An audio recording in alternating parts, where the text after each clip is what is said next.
Okay, hello. This is the third in a three-part series about using YouTube to locate videos for your programs, courses, or assignments. Then the second part is to edit those using the YouTube editor, and we're going to show you a little bit more advanced features, some continuing editing, doing some things like annotations and other types of fun things that can really make your video pop. So again, log into the YouTube account for yourself. And over here in the left-hand side, there's this little drop-down arrow next to these lines. And if you click here, you want to go to My Channel. And then Videos, here's your toolbar, if you will. Videos is where you're going to get access to those things. Now, this is the one in Movie 2. If you saw the second part of this, this is the particular video that we spliced together. We actually took two videos, some transitions, a title, and so forth. So I'm going to open up this video just by clicking on it. And I don't need to hear it or anything like that. So take a look at the screen that we have here. Underneath the video window itself, we do have some editing tools. We have an info and settings area. We have some enhancements. We have some audio. We have some annotations. We have some cards, which is a new feature. And then we have the ability to close captions. So in case you need to do that, YouTube will automatically close caption for you, but it's about 90-95% accurate. Sometimes you have to go in and do a little bit of editing because it doesn't always get it exactly right. So we're going to go first here into info and settings.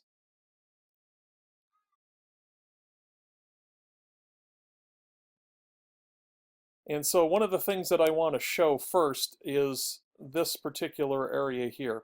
And what this does is it takes an image, it takes a single static image from an early part of the video. It takes one from the middle, and it takes one from the end. And it just arbitrarily grabs three images, but when you go to YouTube and you look for your video or someone else looks for your video, this is the image that's going to start when they hit this start button. It's the image that's going to be on the screen. You have the ability to choose the image that you want. This guy's got his eyes closed here. Maybe that's not the one I want, so maybe I go with something like this and make that be the, whoops, custom thumbnail. I want to save the whole thing there. So see how we've identified that now? And you can tell because it's got the box around it. So something else we want to make sure we explain is this particular box down here. The default for YouTube is to public. Now there are three settings, as you can see here. Public, unlisted, and private. Public, again the default, means that anybody who would be on YouTube could stumble across this particular video. When you're doing something from school, that's not what I recommend.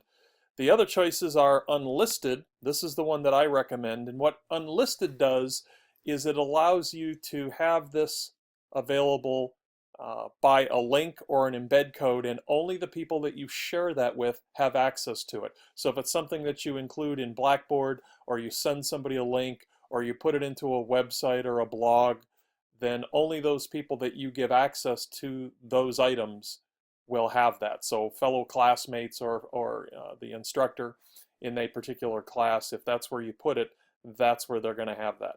Then there is private. Private essentially locks it down and only allows you as the developer and creator.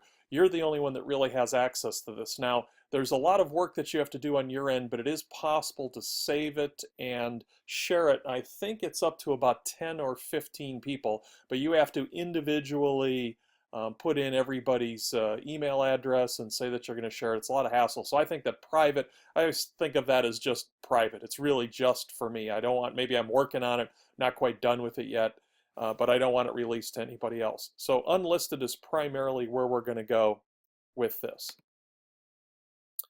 Okay, so let's see, that's info and settings, enhancements, just to kind of show you what's happening with enhancements. is Enhancements allows us to do a couple of things. We can do some slow motion, we can do some trimming, we can deal with some things, fixing the images themselves, we can fix some color, saturation, all that type of thing. We can save as a new video once we get done with that. We can save it right over the top of this, which if we saved it as a new video, we would end up having 2 copies of it. Saving is saving right over the top of this, and you only have then the new original, and then revert to the original. I also have the ability, notice that my toolbar came from underneath up top. I can add audio, I can add annotations, cards, subtitles, and closed caption. So let's say I want to, maybe I don't really need to do anything here. There's other things here. There's various filter type of effects. Notice that we have kind of this preview. You can see how that's a little bit different. What we're doing is we're just changing some things around with the filter. So you have a number of different choices: documentary, black and white, what have you. And then special effects, you can blur all faces. I don't usually do a whole lot with this. The one that I generally use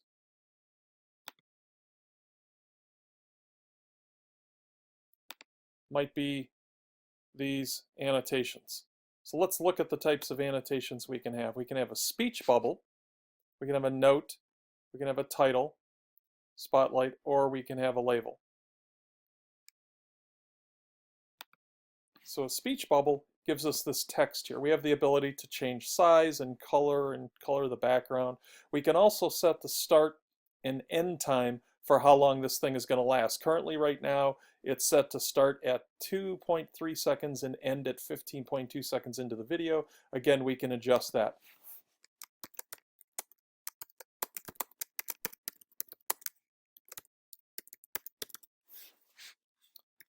So that's what we're going to say. Notice it shows up here. What I can do is I can drag this point and move it over here and make it look like he's actually speaking.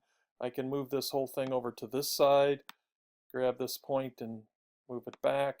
I can make this larger or smaller. If I had a lot more text, you would find that pretty soon it would just get so small and text would be so jammed in here you'd have to actually grab these handles and make this a little bit bigger. I think that'll work for what I need. Colors on the text are just the black and white. We do have different color combinations here in the background. And maybe something along those lines there. And is this the time frame that I want? Maybe 15 seconds is not what I want. Maybe 10 seconds is what I want.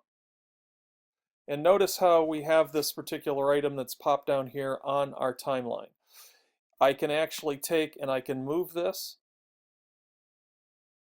wherever I want. I can shrink the time. I can expand the time down in this particular spot.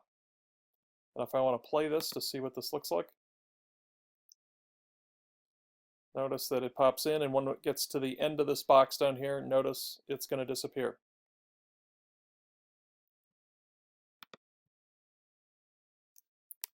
And so we test that out. If that happens to be exactly the way we like it, we can apply the changes. If it turns out we don't want that particular thing, we can just hit the trash can here. We can add another annotation.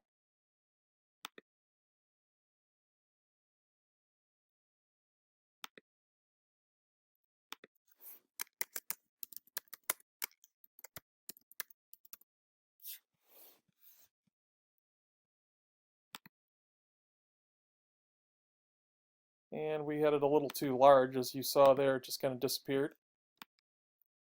We can move this wherever we want. All I'm doing is clicking and dragging. And notice that that pops up just again for a specific amount of time. It looks like it's going to be out there for about 13 seconds. And then it's going to disappear.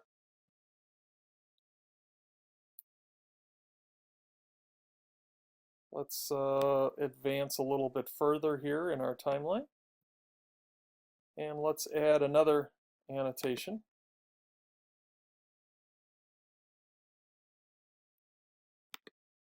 We'll note here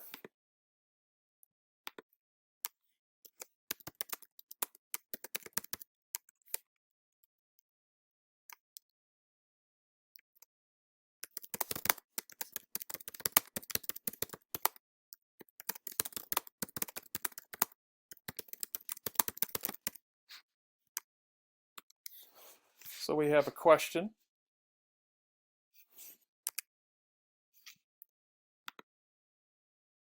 I'm going to keep it normal impact. We got the size.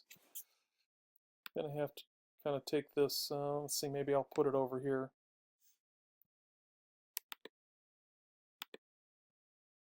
Shrink down the size a little bit.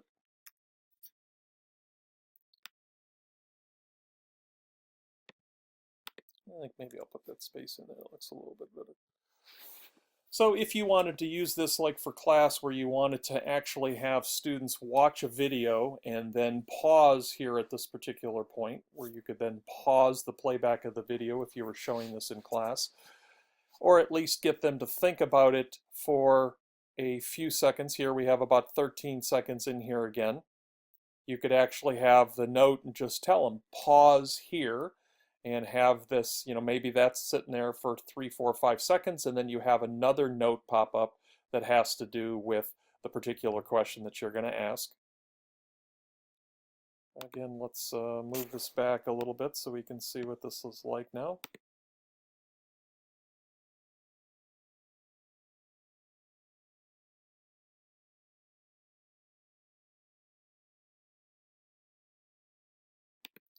So we could pause the video or have the students and be instructed to pause the video and then address the question. So you can build some things in here that you'd like. Again, you can put some audio in this as well if you'd like to.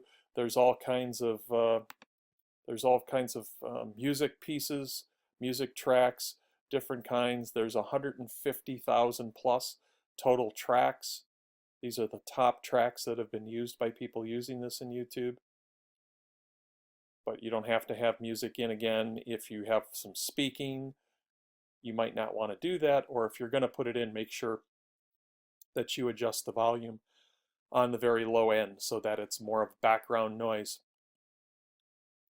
And then I can save this as a new video. I can save it as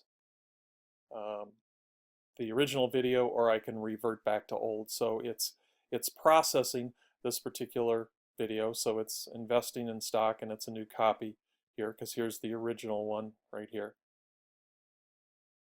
And it's going to take a while, depending on how long your video was. It's going to take anywhere from maybe 3 to 5, 6 minutes. Sometimes it can happen as soon as 1 to 2 minutes, depending on how long your original video is.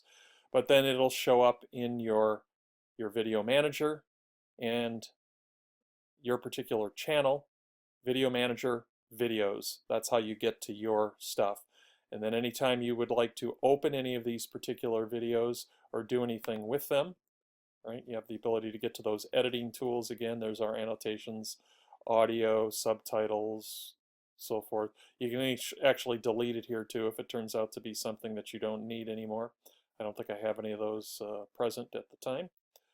But there you go. That's the part 1, part 2, and part 3 of using YouTube to find some videos, to do some editing, modification, even stitching together more than one video, or actually taking chunks out of a particular video, and then how you can do some additional editing features and use some tools to add some word bubbles, add some text, maybe even build in some questions along the way that can be used in class. Again, part 1, part 2, part 3, YouTube and YouTube Editor.